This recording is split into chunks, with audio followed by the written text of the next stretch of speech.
Welcome back, beautiful tri-state area. You're listening to a Moment of Zen right here on 710 WOR, the voice of New York, iHeartRadio. I'm your host, Xen Sams. Up next in our Discover Your Potential segment brought to you by Bodyline, today we're joined by a regular contributor, podcaster, and author, Dan Gilman. He's joined by our dear friend, Dr. Yasmine Saad. She's an award-winning, top-rated New York City psychologist and founder of Madison Park Psychological Services, and she's a two-time international best-selling author.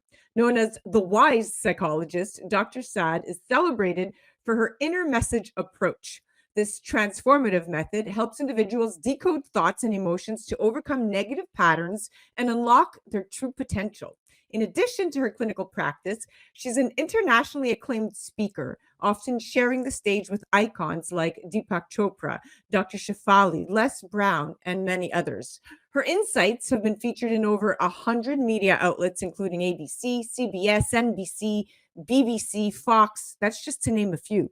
They joined me today to chat about the teen mental health crisis, strategies to overcome mental hurdles, and the importance of mental health resources and support.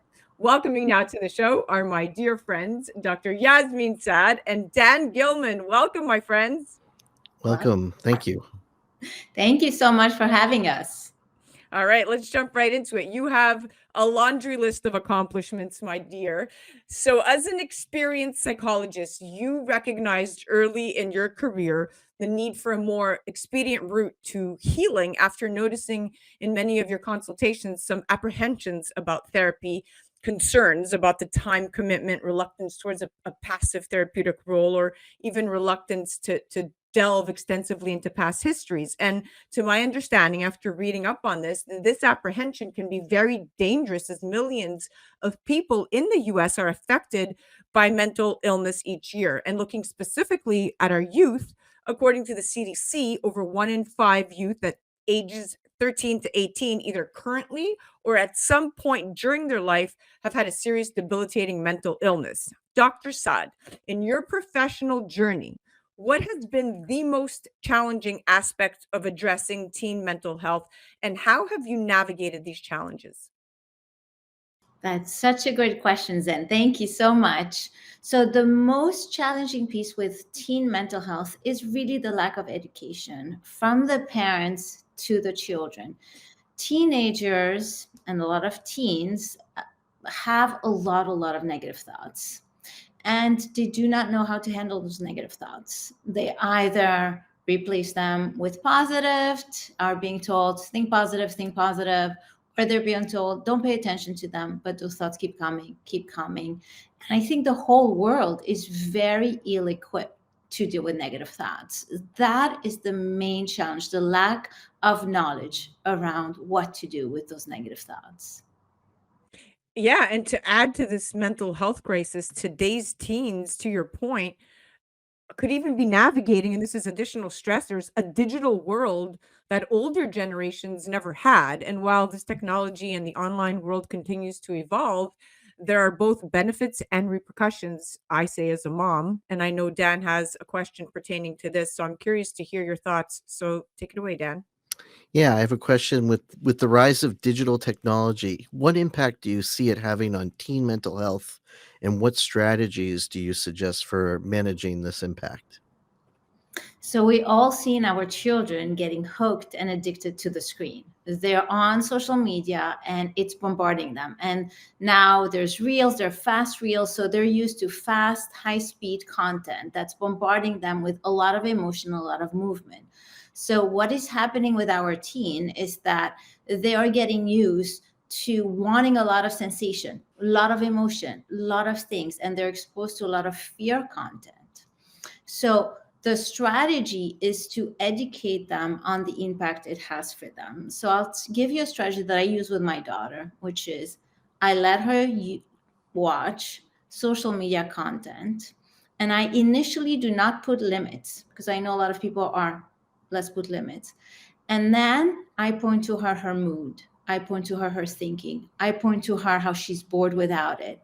I point to her, you hear the teen saying, Mom, I'm so bored. Can I be on screens? And I see, you see how you're so bored without it. You see how addicted. So I teach her by showing her what is happening in her body and her mind so that she makes the links.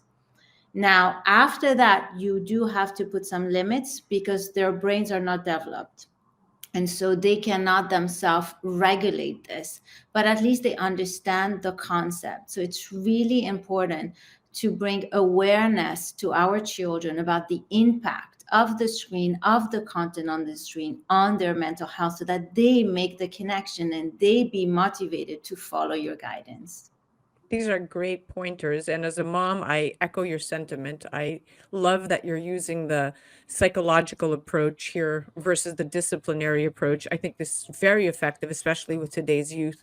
Now, as the founder of Madison Park Psychological Services, you and your team specialize in providing holistic care to a very diverse clientele, and you integrate ancient Eastern wisdom with modern Western therapeutic techniques. And you've successfully guided countless adults and couples and children toward wellness in a remarkably short time. So, from your experience, can you share a particular memorable case where you helped a teen overcome a significant mental health hurdle? And what was their turning point? Yeah, I have countless of examples, but let's choose one. Let's choose a teen who's having some anger problem, because at the teenager year, this is one of the most common problem. They have a lot of emotion. They don't know how to regulate the emotion. And so they're coming because they are angry and they're frustrated. And parents do not know how to handle this because usually it's held by discipline. So the way we did in my practice is by applying my inner message approach, which is every emotion you have is here for a purpose, for a reason. So anger happens always when you have unmet desires. We like, you can see that in your life. You might be angry at your husband for not doing the dishes, or you have a desire and they're not being met. Well, our teens have tons of desires that are not being met, and there are tons of limitation to their life. There's school, there's no screen, we put a lot of limitation, and depending on the teen, they will have more and more frustration with that. So the first piece that I implement is understanding what is the frustration, and understanding afterwards, how is that frustration related to who they are? There's certain teens that love freedom, specifically freedom. So this is a teen that you have to implement times of freedom, times of limitation. So you have to build and give into the essence of the person. Another teen who came with frustration, their frustration is their essence is a playful essence. So they're frustrated because life is boring, is homework, is duty, is responsibility. And they have a parent who's into duty, responsibility. So it was about educating the parents about who the essence of that teen was and why the frustration was there. What was that unmet desire? And building the bridge, helping the parents. How can the parents create more playfulness for that child? And how can a playful child adjust in a world of responsibility? And making that bridge. And as you can see, this can be done within 10 minutes. I can know what's happening. And within a session, we can really help someone.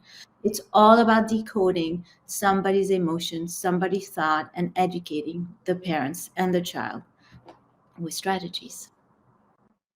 Well, I mean, listen, you have it down to a science, and I'm so glad teens have psychologists like you to turn, because focusing on mental health in teens is extra important since 50% of all lifetime mental illness does begin by the age of 14. So finding that support system and proper treatment early on is critical. It's critical. However, not every teen knows how to reach out for help. So, Dan, I'm interested to hear your next question.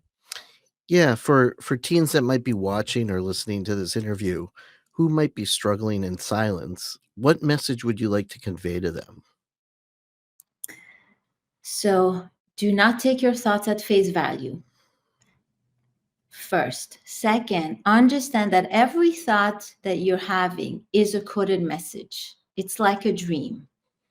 So it has part of reality, part of the way you operate, and it's here to guide you.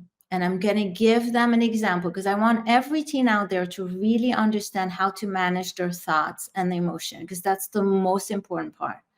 If you have a thought you're not good enough, which is a very common one, that thought is calling your attention as a teen to something that you need to work on internally, which is your self-esteem. It doesn't mean that you are not good enough, but it does mean that your self-esteem needs a boost. What else do we know? When you tell yourself you're not good enough, we know that you're the type of teen that is kicking yourself in the butt as a way of motivating yourself, because we tell ourselves bad things to move forward. And therefore, what we know is that you want to change your way of motivating yourself. So every negative thought you have shows us the journey in front of you. But that thought just means that there's a land that where you have good self-esteem and a land where you are where you don't have it, and you have a desire towards it, and you're motivating yourself through that negative thoughts to get there. So really understand that that thought, I'm not good enough, it's your mind who created a problem for you to go solve it with a kick in the butt approach. So it's going to kick and you're going to be in pain. So that was a little example that I want every teen to know. Every thought is a coded message. Your job is just to understand it and reach out if you need help decoding your thoughts. Wow, you put it all into great perspective. Now, when we go back and we look in recent years, many schools are working towards prioritizing the mental health of their students, especially after the COVID-19 pandemic. A National Institute of Mental Health supported study revealed that adolescents who lived through the COVID-19 pandemic may be experiencing more anxiety and depression and greater internalizing problems. So, our teens are in need of support now more than ever. Now, in the context of teen mental health, how important do you believe community and school support systems are? And what improvements would you like to see in these areas? Community, peers, families, any community is so important because the reality we all know, love heals all. And connection to others is what helps others feel good, and we're a human being, we need others. So it's fundamental that we come together as community around our school, around our psychologists, to help our teens. What I would like to see more in school specifically is an education around managing negative thoughts and emotion, because there's a lot of education on bullying, on how to stand up for oneself, on reach out if you need help, but there's very little education on what to do if you have a negative thought. What are negative thoughts? Why would you be having them? I want education. I want people to understand that if you perceive a criticism, you will start having negative thoughts afterwards. If you are in a fight with someone, your mind will create negative thoughts. I want teens to be instructed on what creates negative thoughts so that they can be equipped with the tools to then deal with them, which is when you have received a criticism and you have negative thoughts, is because you're debating in your head if what they said was true. And therefore, we need to build a solid identity. So I do want more education around thoughts and emotion. And the last piece is we have to help our teens have solid identity. Because when you have a solid identity, harm doesn't get in. I always use this example. If I feel pretty and you tell me I'm ugly, I'm going to think there's something wrong with your eyesight. It's just not going to enter. But if I have doubt whether I'm pretty, I'm ugly, I'm going to go, maybe they're right. Maybe my nose, maybe my mouth. And if I really feel ugly, I'm going to be, how dare you? Or, oh, I'm so ugly, they're so right. And I'm going to spiral into a negative emotion very quickly. So the best way to equip our teen is to build a strong identity, to help them build a strong identity based on who they are with no cracks. That's great advice. Yes. Thank you. Dan? Yeah, can you also share like strategies for building resilience in teenagers facing mental health challenges? Yes. So one of the biggest advice is, how can you build faith? You have to build faith. When you're facing a mental health challenge, your mind will have tendency to go towards the negative. It will look at what's wrong, what's missing, what's not there. So one of the advice is, I want every single teen to list every day, where's the support, what they did right, what's going well. Then I want them to list, what is their talent, what is their strength. And if they have a hard time finding them, ask people around, ask friends, who am I? What do you think about me? And they will tell you. And I want them to use their strengths and talent and use the strategy at looking where is the support to find the help for the missing, the lacking, the negative. And that gymnastic needs to happen on a daily basis for every teen out there. It's an important gymnastics.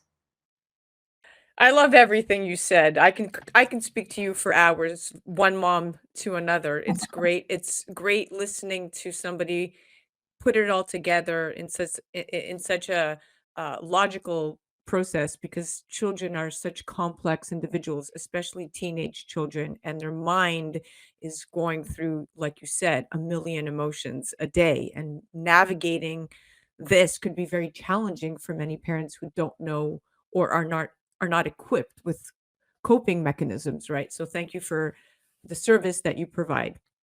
Dan, thank you so much for coming on. It was a Thank you. pleasure having you on again. Thank you very much. And thank you so much for your question for this episode. It's very well needed. So thank you. You are so welcome. You are very well needed. That was our Discover Your Potential segment, sponsored by Bodyline. That was the incredible Dr. Yasmine Saad. She's an award-winning top 3 in New York City psychologist, founder of Madison Park Psychological Services, and she's a 2-time international best-selling author. Be sure to follow her on the gram at Dr. Saad with 2 A's, or visit her online at dryasminesaad.com and her practice at madisonparkpsych.com. And of course, you can see more of Dan by heading to discoveryourpotentialshow.com. You're listening to A Moment of Xen right here on 710 WOR, the voice of New York, iHeartRadio. We'll be right back after this. A Moment of Xen is sponsored by Body Align. Are you ready for a long winter's nap? Over 183 million adults have trouble sleeping at least once a week. That's why Body Align designed a wearable patch that helps you fall asleep faster, wake up feeling refreshed, and comes with a money-back guarantee. Try the Sweet Dreams patch today and get a buy one, get one free pack with the promo code DYP. Visit bodyalign.com and enter DYP at checkout, because discovering your potential starts with a great night's sleep. That's bodyalign.com.